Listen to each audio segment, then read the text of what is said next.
Hello, ladies and germs. Thanks for coming back and listening to me here on 180 of this brand new recording, released today on Friday. I hope you guys are doing really well, taking the time to listen to the Leon LeGray podcast. Man, I want to let everybody know that as far as today, we are going to go and talk about the news just that's just been released for some time about the buyout of Twitter. This is great news. Really, really great news. I mean, what we are seeing. And I am going to be doing a part two of this conversation the next day because I think it deserves an extra extended commentary. Because honestly, though, I've there are so much to put down in one track. It's something I wanted to really put down.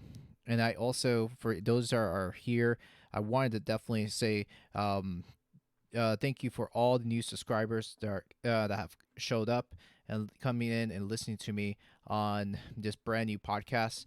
Which, by the way, I am currently going over and looking for podcast recording for a better intro and outro of my podcasts.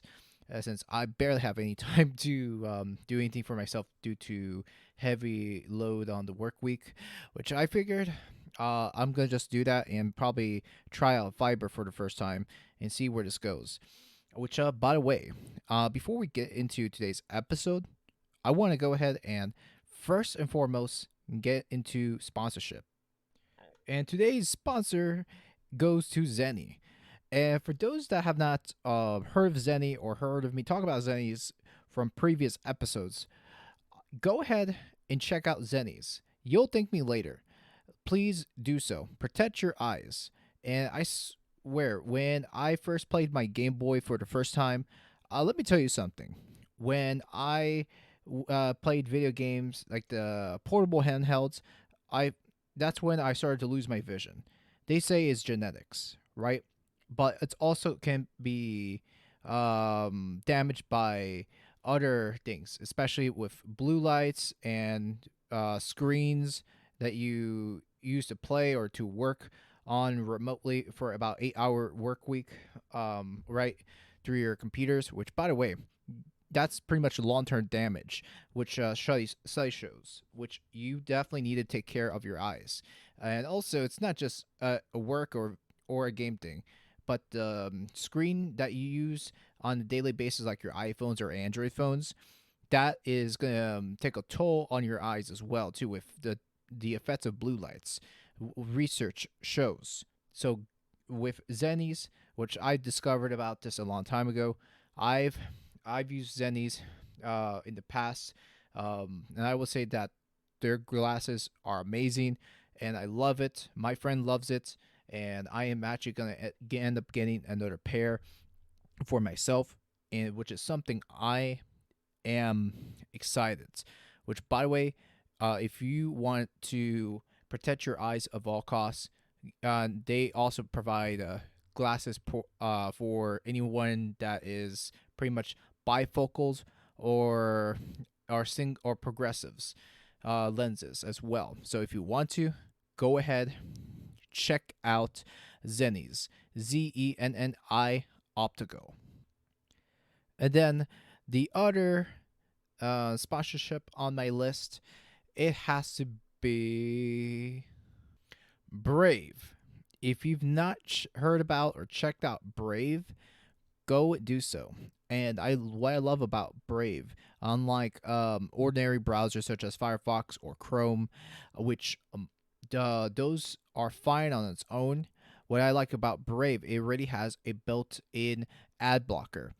So if you are basically getting monitored by big brother such as Google or any big advertiser like that, um, Brave actually works really well, and I've been using that browser ever since 2017, and I haven't even looked back on Mozilla, Firefox, Edge, Internet Explorer, any of the previous browsers too.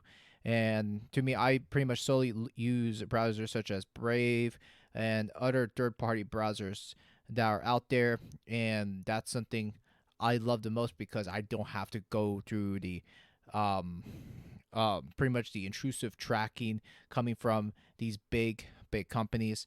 And trust me that I say this as well.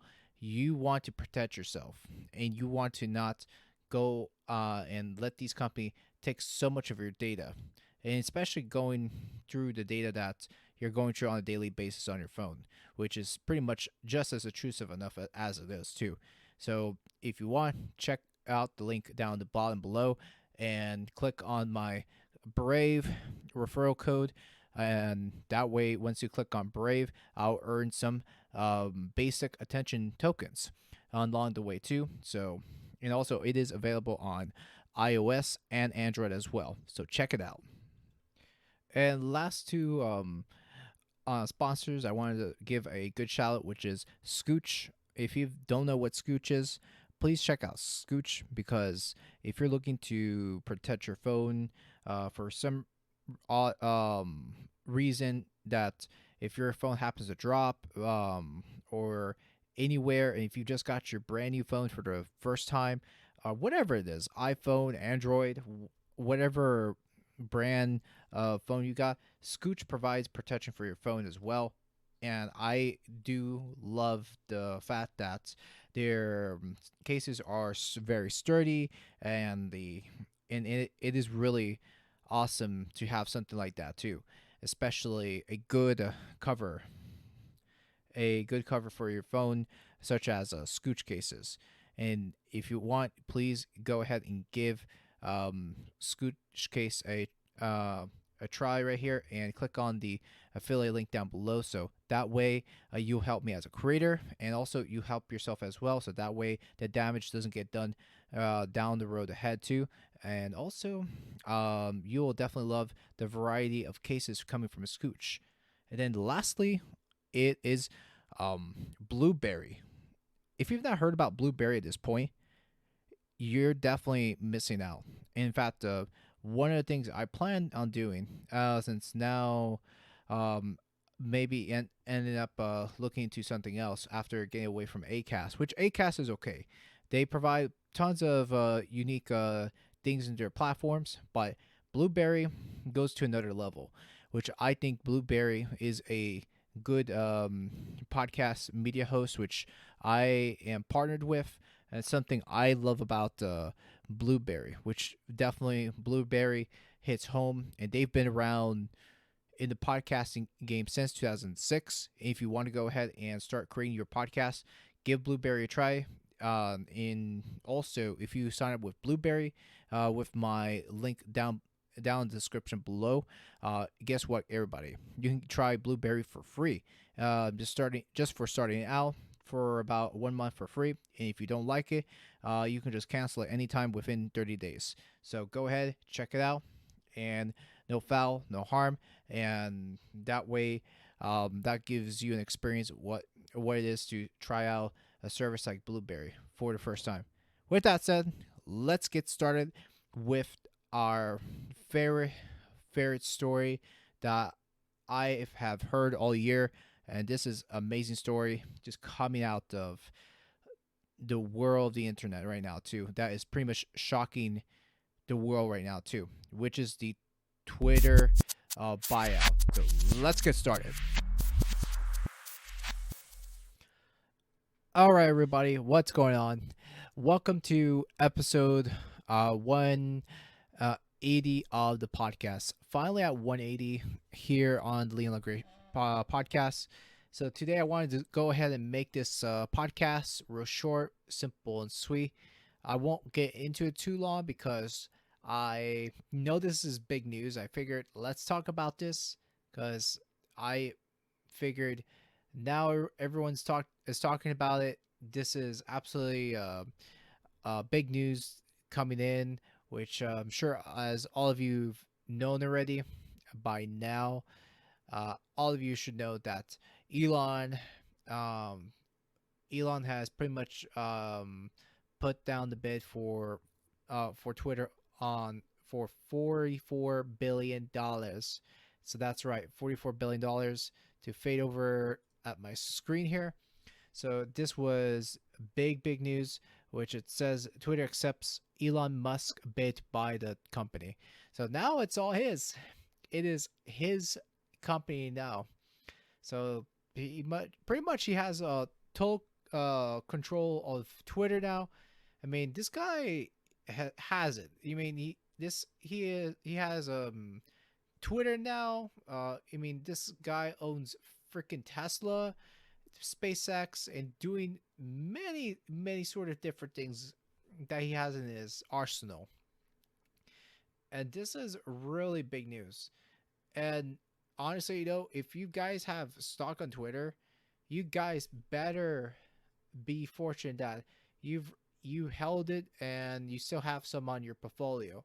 Which to me, I'm actually planning on, believe it or not, holding some Twitter stocks on my portfolio and see where this goes, and see if the price could continues to fly high on Twitter. Over on now, it's Elon's Musk leadership now. I hopefully things will expect to go a little bit better. Now, here's one thing I would say. Now, speaking of, if you want to call it better, because right now he's just purchased Twitter for 44 billion. Right now, it's not going to change this fast. So you look at everything right now, because this is a big news coming from everywhere else. I mean, this is not like a very sudden change. Now, one thing I would say, if Twitter were to do something big or anything monumental, is that if they want to, whoops, I just clicked the wrong tab. Oh, okay, so if they want to go ahead and do something phenomenally big, what I can say is that probably end the banning of basically everyone's political views and opinions, which I think that would be a very much big change, and something I'd be okay with that too, really.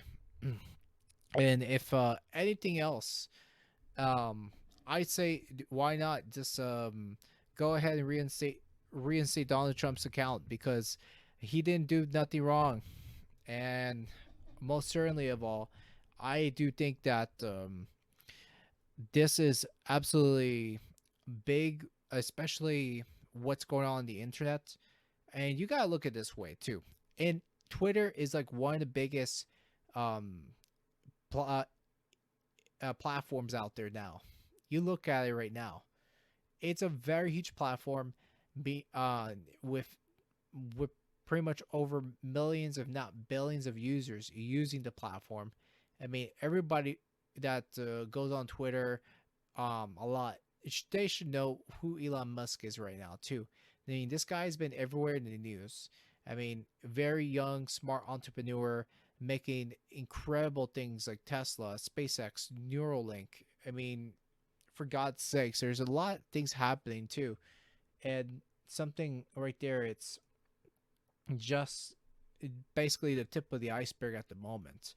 Now, I mean, again, will he keeps his promises about turning Twitter into a free speech platform? I mean, that's going to be something that time can only tell right now, because this is very much, like I've said, big news that just happened within the last 12 hours ago, if not over 12 hours ago, that is. And so right now we've got to be careful right now, because, excuse me, because I know right now things are things have just developed right now. So I don't want to try to put any guesses, or too many guesses, that is like what they are gonna do. In fact, if I have to put in what Twitter can do as a company and how they can grow it, for one, they definitely need to appease the advertisers. This is something that they've really got to appease with people. If you want people to come in. First of all, a lot of advertisers on that, if you go anywhere, they support free speech. They support all the big fundamentals right there too. I mean, it's not like no advertiser doesn't support free speech. A lot of them do. And to me, my positions on this free speech part is that yes, I do think it should be in fact highly protected. You know, look, even though the government is not infringing on anyone to speak on Twitter, of course, but right, and I understand the whole idea or concept about it's a private company argument, in which I hear that all the time with a lot of people too. Well, this is a private company because it is what it is. It's a private company. Now, and it's funny how I pick up on both sides. And here's one thing about Elon.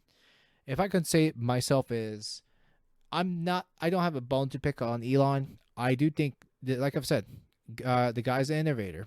Much respects toward Elon on his efforts right there too. If that's gonna go and become very big, I just, however, don't expect that it will be like a big change right away. Because with him around, to me, the way I see that is that right now, with Jack Dorsey's mess that he's left behind, right now we have Elon here gonna end up cleaning up too. Now, I don't expect that uh um like uh Elon and the new team of Twitter, especially what I've understood, um and what I understood now is that a lot of these workers right on Twitter, they were, I believe, if not what I understood correctly, they were let go. And they were pretty much let go of Twitter. Or I mean, there was a lot of people that resigned because the fact that he wants to make free speech very what's the word I'm trying to put, the idea of free speech happened. But and that's the thing about these people, is that they do not know what they're talking about or what they're saying, which is absolutely ridiculous. And like, how can you not support the ideas of it too? Now, and then at the same time, my other questions arise to oh,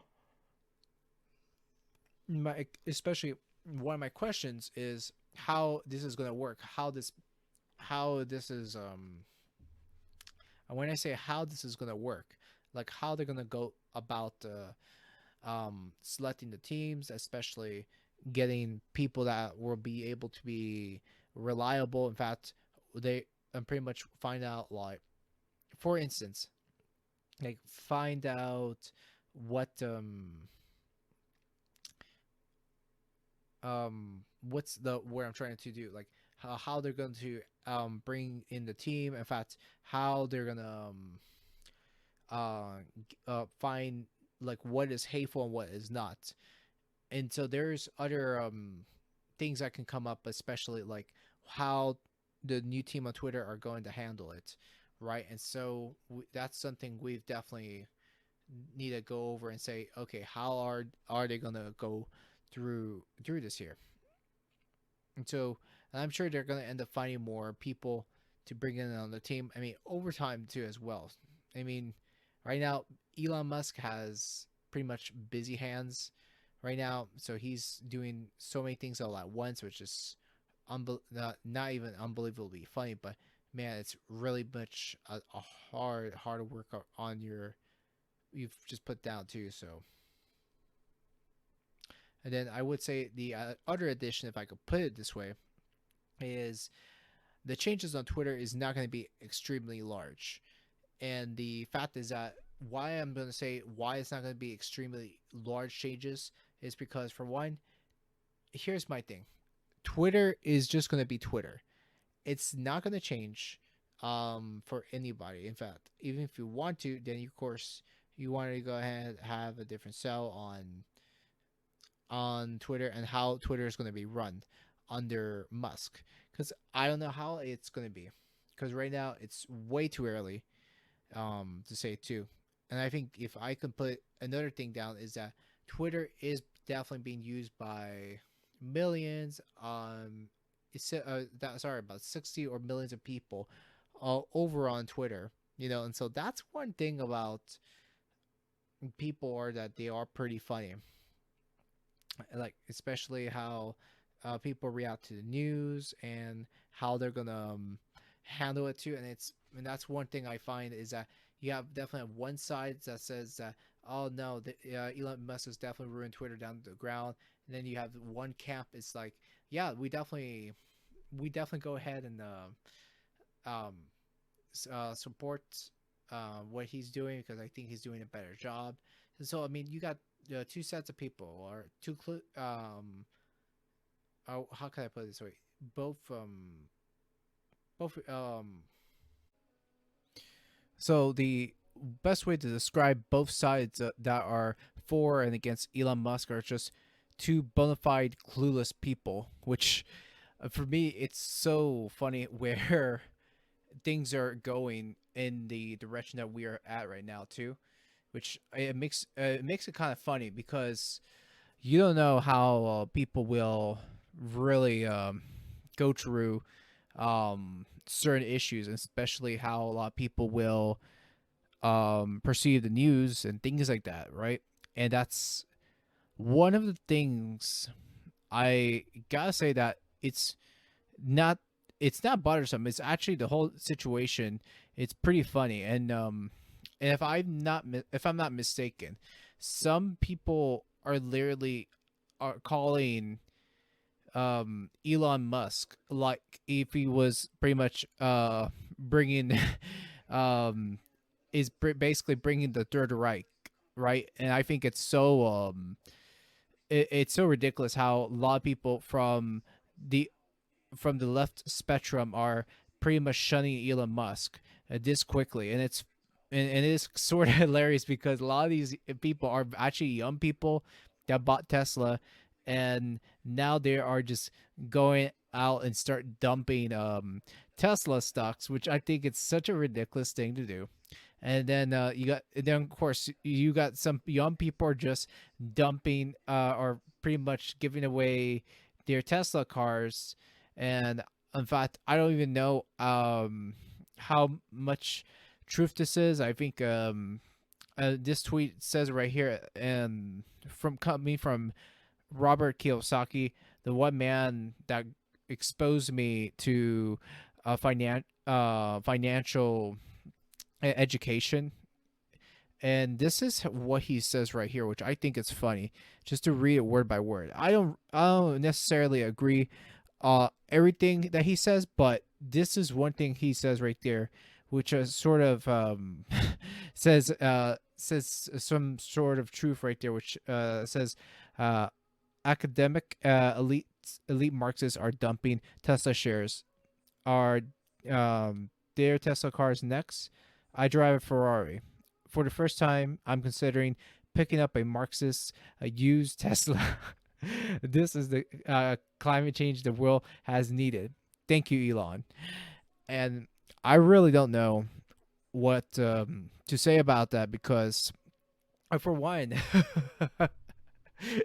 I mean, it is really hilarious at how some people go kind of shift their thinking about this.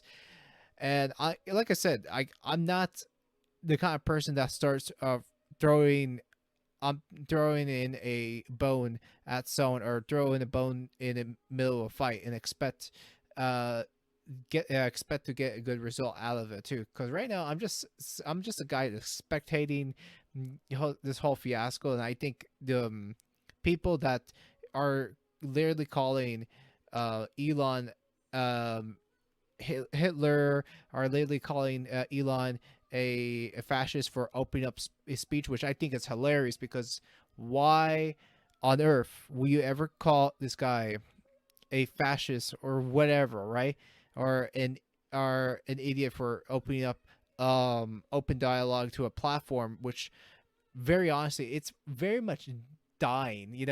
It's definitely dying to the dinosaur Twitter, which and now he wants to purchase it. Like, first of all, whenever I think about this whole Twitter buyout, you think of basically billionaires buying sports teams or newspapers, which to me that's very profitable because people out there are still buying. I can't believe there's still people buying uh, newspapers like the LA Times, NY Times, Washington Post, which is another big publication, and then the New York, the NY Post, which there are people that are buying sports teams and newspaper publications that is making these people or the billionaires more money. So so why not really? Because at least that whatever team or whatever newspaper that they buy from that is making them profitable. And this is the first time a entrepreneur like Elon Musk, which that what he's doing is um, going out there and buying out a social media company like Twitter, which for one, it hasn't had its days. You gotta look at it this way too. Like it is something right there that nobody is really going out and starting to think that for one, he is he is absolutely, I think, what's the word I'm trying to look at trying to think is probably a genius because in his own right, because once someone like Elon Musk buys Twitter, you know that it's gonna this is gonna help out. I mean, it's gonna help out not just the platform, but it is definitely racking profits for Elon, right? And and then you got people, especially the establishment, like for God's sakes, the establishment freaking hates Elon for what he's done, and you still got people like the top people of the world that still owns Twitter stocks, and they hate it, Elon as much because these are the same people, the same elites that want to control speech and have speech regulated. And this is the problem about these big people is that they don't want any changes. They want to continue that whole uh, the whole quote unquote status quo to continue. That's one thing that they want to keep things alive. They want things to keep to stay the same, and that is the problem. They are so afraid of Elon that they're gonna end up doing anything to harm this man's reputation. Now, I'm sure that there are some mixed things with Elon right here. There are people that likes him for this. There are people that dislike him for plenty of reasons, right? And I think one of the dislikes I've heard online, and for right now, I'm going to call it as rumor. I'm not going to even say it as fact because there's no facts coming from the people. In fact, and there was one thing if I heard right, if I heard right, they the people that disliked him, they said that he's one of those big technocrats that wants to embed embedded chips on babies or to your children.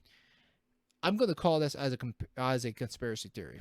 And for me, I don't know how true this is. To be quite honest, there's a lot of things people will go out and say online, and the fact of the matter is that do the people go out and do the research themselves, or how true this is? I mean, the microchipping part. I mean, right now you look at that this other company, Neuralink, which is another big one. Away from the Tesla cars, Neuralink is one of his projects. Now, I'm not even sure if the what do you call it, the chip thing is really even, it's really even in the works. I'm sure there's some projects going on like that, but microchipping your babies isn't. I'm sure that's a bit too far off on why people dislike Elon. Regardless, I think that is just definitely um, quite of a stretch, and people just don't like Elon because of some certain things that they just don't like. Right? Honestly, though, he's doing things that are outside of the box right now that nobody is even thinking, and there's a lot of things that it probably may end up doing right. A lot of people don't get that. They just don't absolutely get whatsoever. And here they are, they're getting pissed for no reason. And really, they're really hurting themselves if you think about it. For the long term, they have no idea of what people are actually getting mad for. And I think it is quite sad because they can't really articulate a good argument about this guy too. And as far as I'm aware, I mean, there are a lot of things he's going to do that it's going to make things fresh, streamlined, and very innovative too. And I can tell you that right now, that as of after this recording, around Friday, if things go, if things according to plan, I would like to purchase some Tesla stocks and probably some Twitter stocks because Twitter is now on the low. I will love to do that, really. But with that said, let me know, guys, what you think about the whole news, and if you want to leave your comments down on the YouTubes and wherever you listen to me on, or whatever platform you listen to me. I'm on Apple, Spotify, Google podcasts, you name it. I'm basically everywhere for you to listen to me to your ears' desire. So with that said, guys, thanks for listening. Have a good one. Bye for now.